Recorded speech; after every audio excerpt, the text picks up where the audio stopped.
Guy walks into a pet store, wants to buy a parrot. He says, how much for that red one there? Pet store owner says, the red one? $1,000 for that parrot. He says, $1,000 for the parrot? Why is it so expensive? He says, because that parrot is an executive assistant parrot. It can type. Wow, okay, fine. How about the yellow one, the yellow parrot over there? How much is that one? He says, that parrot? That parrot's $2,000. $2,000. Why $2,000? He says, well, it's also an executive assistant parrot, but it can type and it can answer phone calls. He says, whoa, okay, how about the green one? How much is the green one? He says, the green one, $10,000. $10,000? My goodness. What does that parrot do? He says, I don't know, but the other two parrots call him boss. We're going to talk about the boss and the assistant. What does it mean to facilitate, to support, to be the support staff, to help someone else do their job? Why? Because Parshas Kairach. Parshas Kairach, we have a rebellion of Kairach, the Levite, against the high priesthood of Aaron. And after the failed rebellion, Hashem enumerates or describes a little bit more the division of labor between the Leviim and the Kehanim, the Levites and the priestly class. And Aaron is told regarding the Leviim, V'gam esachecha mate Levi, shevet avicha, your cousins, the Leviim, what should you do with them? Hakrev itoch, you should draw them near to you. V'yalavu, v'yalavu is from the word Levi. They shall join you. V'yalavu, they should join you. Alecha, to you. V'shorsucha, and they should attend to you, meaning they should assist you. They should be your assistants. So the function of the Leviim in the Beis Hamikdash, in the Holy Temple, was to act as assistants to the Kehanim. In fact, if you know a Jew with the last name Siegel or Segel, or sometimes it's pronounced Chagall, like the famous artist, that's a Rosh Hashanah, that's an acronym, Sgan Lekohen. Families with that name Segel, Siegel, they're usually Leviim, because a Levi is a Sgan Lekohen. Sgan Lekohen means lieutenant Kohen, or the assistant to the Kohen, the one who works with, provides assistance. He's the executive assistant, in other words, okay, to the Kohen. Now, that's interesting, but the name Levi itself, every name in the Holy Tongue also has a meaning. The word has a meaning. Where does the name Levi come from? The first time we hear the name is when Leah gives birth to a child named Levi. And the meaning of the name, why he's named Levi, is told to us very clearly. Parshas Vayetze. V'tahar oid, she conceived again. V'teled bain, and she gave birth to a son. V'teimer, and she said, Ato hapam, this time, Yelove ishi elai. My husband will be attached to me. Yelove, that means, that's from the word Levi, and it means attached. Yelove ishi elai, my husband will be attached to me. And what does that mean, my husband will be attached to me? We know, especially in Chassidus, the relationship, but not just limited to Chassidus. Chassidus expands upon it, that the relationship between the Jewish people and Hashem is compared to a marriage. When Shlomo Melech, King Solomon, the wisest of all men, when he wanted to describe the unique relationship between the Jews and Hashem, he wrote that love poem, Shir Hashirim, the Song of Songs, and he described it as the relationship between husband and wife. So it's interesting. This name, Levi, which Yelave Ishi Elai, my husband will be attached to me, Chassidus explains, is talking about dveikis. Dveikis means attachment to Hashem, profound attachment to Hashem. That when a Jew is in dveikis, is attached to Hashem, that's called Yelave Ishi Elai. My husband, meaning Hashem, is attached to me. Okay, so here's the question. Interesting question. Which one is it? Is the Levi the one who assists the Kohen, and the Kohen serves Hashem? The name Kohen, by the way, also has a meaning. Lekahen means to serve. So the Kohen serves Hashem, and the Levi gets the assist. He facilitates, or he helps the Kohen, and the Kohen is the one who's actually serving Hashem directly. Okay, that's the function of the Levi. But the name Levi and its origins means Yelavi Ishi Elai, Hashem is connected to me. So which one is it? Is it the function of the Levi, which is he facilitates that the Kohen should serve Hashem and be connected to Hashem? Or is it the name Levi and the meaning of the word Levi, which is that the Levi himself is the one who's connected to Hashem? You understand? Which one is it? He's connecting somebody else, or he himself is connected? Okay. So before we get into the answer, and this is a question, by the way, this is from a Sikha in Likutei Sichas from the Lubavitcher Rebbe, Chelik Chof Ches, Parshas Kairach, and there are many, many, many questions in that Sikha. I just took out one of them. But before we return to this, I want to talk a little bit about the fact that this week, Parshas Kairach, is also the week of Gimel Tammuz, the Yortzeit of the Lubavitcher Rebbe, Zecher Tzadik V'Kodesh Lifracha. I'll tell you a story. This story took place on Beis Iyar Tashim Mem Ches. Okay, that's the second day of Iyar 5748, or in English, April 19th, 1988. I looked it up. Okay, April 19th, 1988. And the Rebbe was giving out dollars, not in 770, where usually dollars were given out, but in his home on President Street. That year, the Rebbe would give out dollars, and the tefillos took place in the Rebbe's home because the Rebbetzin had passed away, Chav Bei Shvat, just a couple of months before this incident occurred. And so the Rebbe was in the home that year during the time of saying Kaddish and davening for the Omid, leading the prayers. So this particular dollars, there was this freshly elected young new MK who came to the Rebbe named Binyamin Netanyahu, Bibi Netanyahu. You might have heard of him. Anyways, but this is when he had first been elected to an elected office. Before that, he had an appointed office, the ambassador to the UN, and he'd been to the Rebbe before. But now he was elected to Knesset. The whole exchange is about 2 minutes, and it's on video. GEM, Jewish Educational Media, has put out the exchange. You can watch the whole thing. It's about 2 minutes. About halfway through their exchange, Netanyahu says to the Rebbe, "I want to thank you for the opportunity." I'm translating here, but because he's speaking in Hebrew. "I want to thank you for the opportunities to be helped by you and to receive spiritual guidance from you that you provide, not just for me, but for all Klal Yisrael, for all Jews." And without so much as a pause, the Rebbe responds and says, "Ani adayin b'tichilat ha'maaseh sheli." And it literally means I'm still at the beginning of my act, of my work. I'm just getting started my work. Obviously, the Rebbe was 86 years old at the time, a rabbi with a white beard, saying, "I'm just getting started my work." And Netanyahu gives this big smile and he says, "Ani yodea, I know. And then the Rebbe smiles back and says to him, "V'ata, and you, b'tchilat ha'tafkid ha'chadash shalcha, are just getting started your new mission, your new work." Okay. So let's talk about this for a second. 1988, Netanyahu just got elected to Knesset. He wouldn't be prime minister for the first time until 1996, and the second time he wouldn't be prime minister until 2009. So for the Rebbe to tell him in 1988, when he just got elected to Knesset, that you are b'tchilat tafkid chadash, at the beginning of your new mission, was very prescient. Obviously, the Rebbe saw and was telling him that he had a big career ahead of him. Okay. But what's interesting, not just what the Rebbe told Binyamin Netanyahu about Netanyahu's future, but what the Rebbe said about his own future, Kivyachol. The Rebbe said, "I'm just getting started my work." Now, the Rebbe made many statements that were obviously, people smiled. Netanyahu smiled when the Rebbe said this statement. The Rebbe said statements that were sometimes, they were meant to be, humorous or amusing, but chas v'sholom, God forbid, that it was just humorous or just amusing or in any way not 100% absolute emes truth.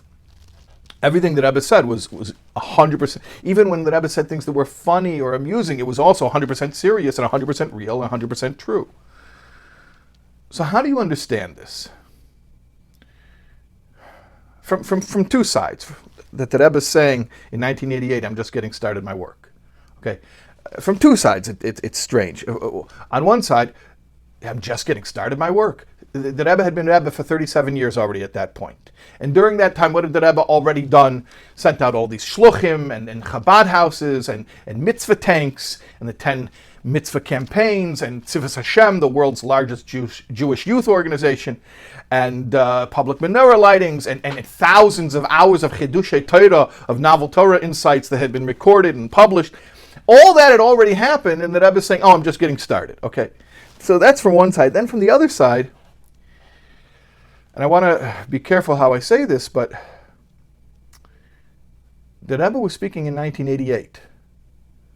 That was 6 years before Gimel Tammuz. The Rebbe is 86 years old. Okay, and again, I want to be careful how I say this, but you should know something. Okay, the whole reason that dollars took place in the Rebbe's home, like I said, the Rebbe was davening because the Rebbetzin had passed away. So the Rebbe was saying Kaddish. There was a very clear sense of, there's certain natural things that, look, I'll just say what the Rebbe said. Motzei Shabbos Pashas Truma, Tafshin Memches, which was February 20th. I looked up the date because I was just interested how close to this dollars with Netanyahu was. It was exactly 2 months, because April 19th was when Netanyahu came to the House for dollars.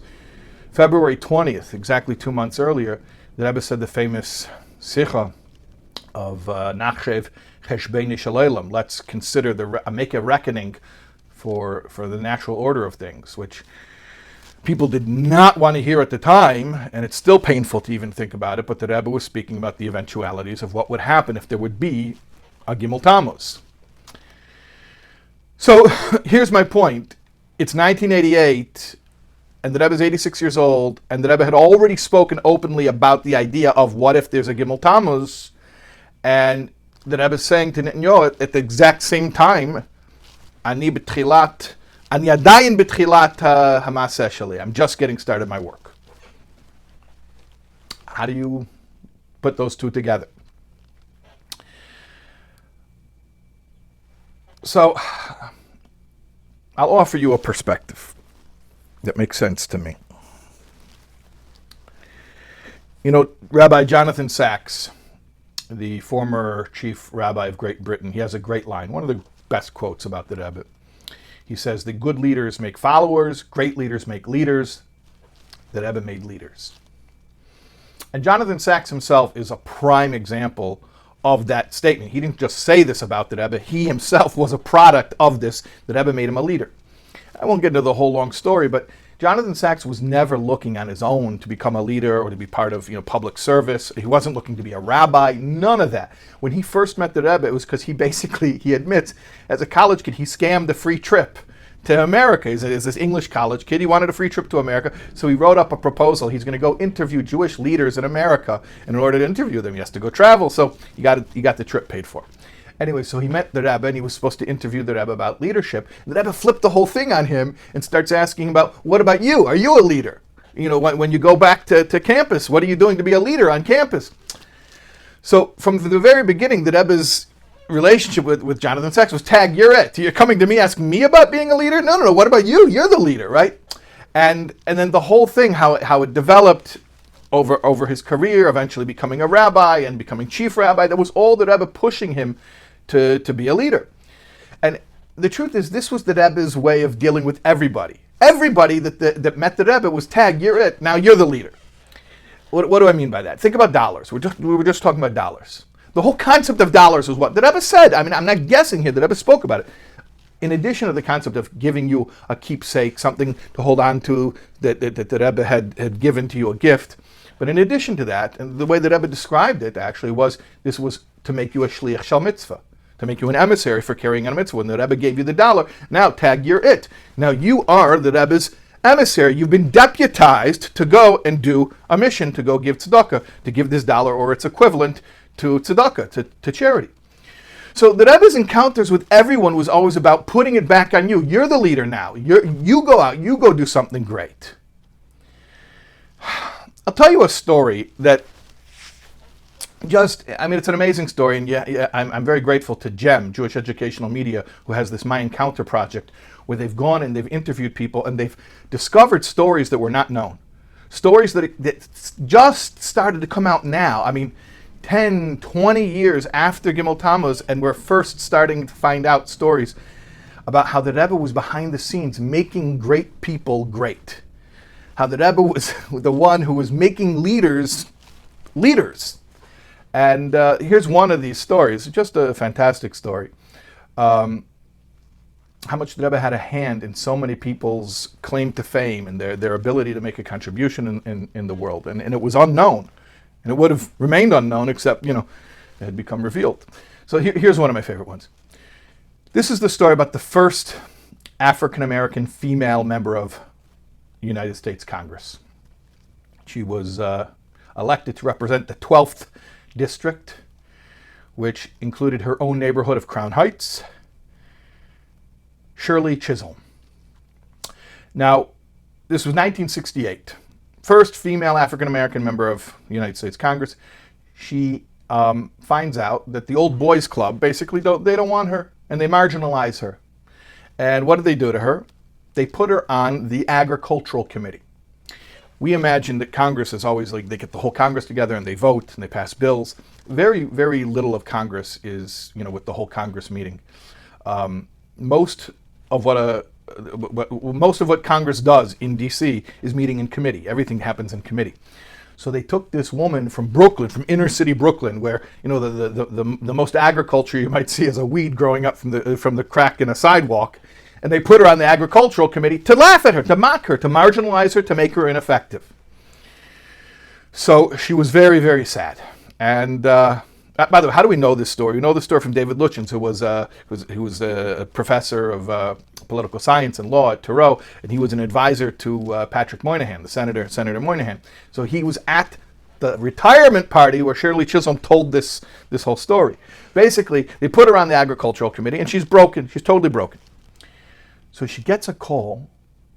Lubavitcher Rebbe would like to see you. Now, she lived like a block from the Rebbe, but she's getting a call now from the Secretariat. The Lubavitcher Rebbe would like to see you. It's interesting. She had come to the Rebbe before to get the Rebbe's endorsement. The Rebbe says, no, he doesn't endorse political candidates. But now the Rebbe's calling her. The Rebbe would like to see you. Maybe the Rebbe knew she needed encouragement. Whatever it was, we can't guess the behind the scenes, but I can tell you exactly what happened. According to Shirley Chisholm herself, she comes to the Rebbe and she starts to bare her soul. And she starts to tell the Rebbe, honestly, I'm broken. I worked so hard to get elected, and now I got there, and they're mocking me. They put me in the Agricultural Committee to make me ineffective. So the Rebbe says to her, oh, what a gift Hashem gave you. What a gift. You have such an opportunity. And she wasn't thinking of it as an opportunity. She was thinking of it as a crisis. And the Rebbe says, there are so many hungry people in Brooklyn and in many inner city neighborhoods.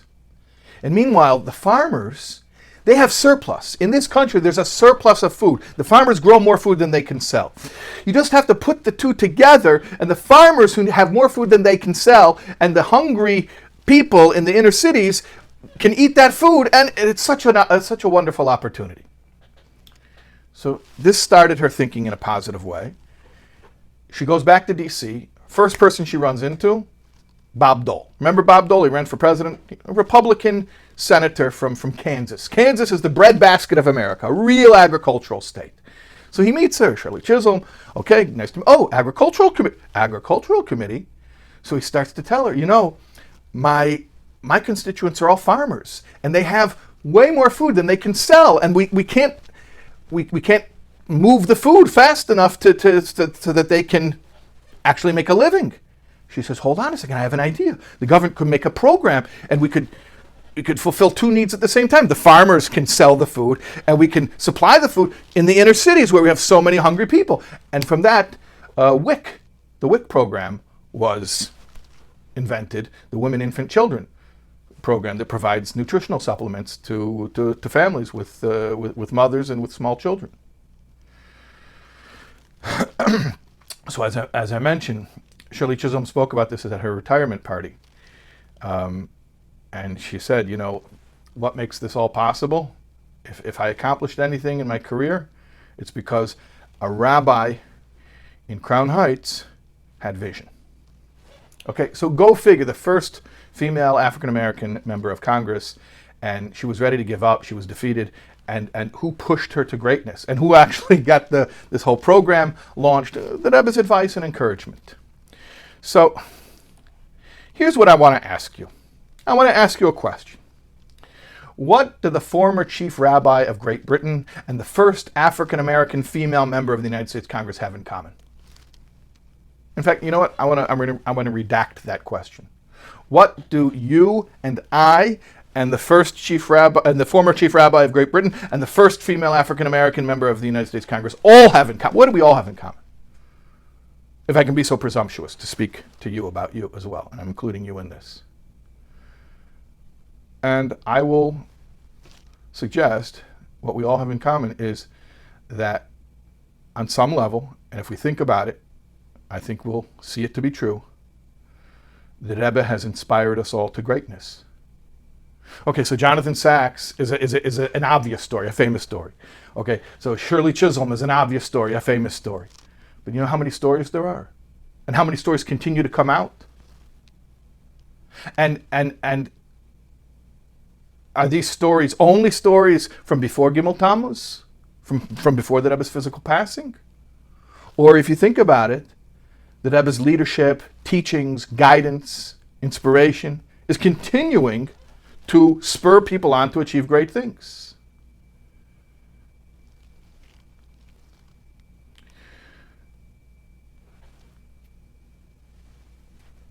If we think about it this way, when a rabbi has a yortzeit, or when a rabbi passes away, and people say eulogies, and they talk about the rabbi's greatness, what do they normally speak about? What do they usually say? They say that he was so holy, or he learned so much Torah, or talk about that he did mitzvahs in such a meticulous way. They speak about what he achieved. But there's another way of understanding a purpose in life. And that is not what you achieve, but what you facilitate in others and help them to achieve. That the greatest way of spending your life is to help others live theirs. The greatest mission that a person could have is to help others accomplish theirs. And that's the answer to the question about the Levi. Levi means the one who assists the Kohen, that the Kohen should serve Hashem and do his job for Hashem. So the Kohen's connecting to Hashem, and the Levi is getting the assist. I mean, that's the function of the Levi in the Beis HaMikdash. But the word itself means, Yolava Elai Ishi, I'm connected to Hashem. How do you reconcile the two? Very simple. Because the greatest connection to Hashem that anyone can have is when I facilitate someone else's connection to Hashem. To be a Levi means that I help someone else be great. The assistant to the Kohen. To find one who is doing kahuna, who is doing service, in whatever capacity it is, whether it's as a mother or an educator or an entrepreneur or whatever it might be, and to be their assistant, to be their facilitator, to be their Levi, who helps them connect to Hashem, that for the one who facilitates that connection, that's the greatest connection there could be.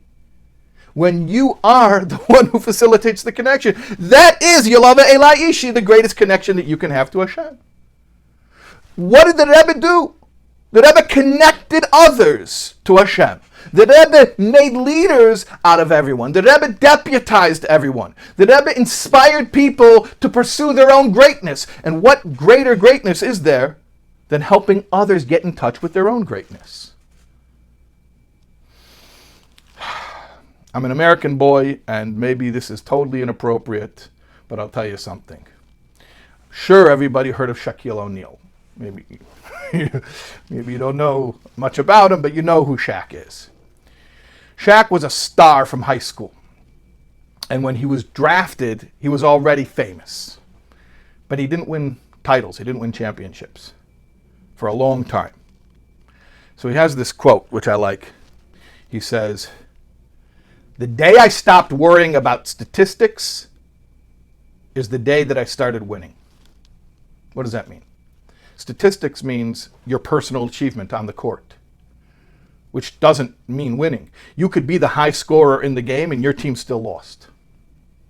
So Shaq said, I had to stop thinking about my own statistics. It doesn't matter what I accomplished. It matters what the team accomplishes in order to get the win, which is how you get the title. So here's the deal. We're not here to worry about our own achievements anymore. No, that's not what life is about.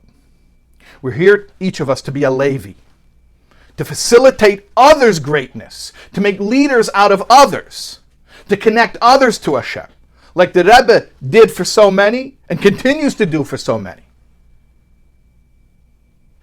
To the extent that when the Rebbe told Binyamin Netanyahu in 1988, Ani adayin b'tchilat ha'maseh sheli. Yeah, it makes a lot of sense. It makes a lot of sense. That if the Rebbe's mission in life is to inspire others, to make others great, I would say, sure, in 1988, the Rebbe was just getting started. The Rebbe was just getting started. The Rebbe continues to make the world see the potential, each individual, to see his or her own potential greatness, to the extent of seeing beyond what the individual can do and seeing the ultimate goal of what the team has to achieve, the win, the championship. From day one, Yud Shvat, Tafshin Yud Aleph, 1951, first inaugural address, the Rebbe said, Eina David Tolei Ela Banu, the whole thing depends on us, our generation, to do what? To finish the job of all of history, to perfect the world, to bring Mashiach.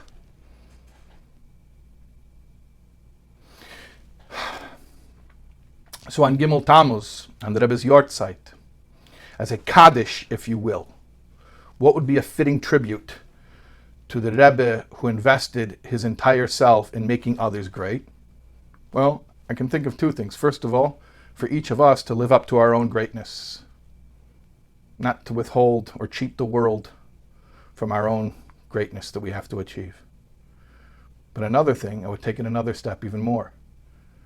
Just like the Rebbe encouraged and encourages every individual to be great, we have to go and play that role in other people's lives and encourage them to be great. And that everyone we meet has to be a tag you're it type of situation. That if you come for inspiration from me, for guidance from me, encouragement, whatever it is, yeah, I'll give that to you, but also I want to turn you into a source of encouragement and guidance and inspiration for the next person, and so on and so forth. So that each one of us is thinking about what the next person can accomplish, and being a Levi, a facilitator, an assistant to each other person's mission in life. We should all touch each other in the right way, inspire each other, remind each other of our greatness. And the team, Klal Yisrael and the entire world really, should very, very, very speedily accomplish our goal, perfection of the world through the coming of Mashiach. It should be now.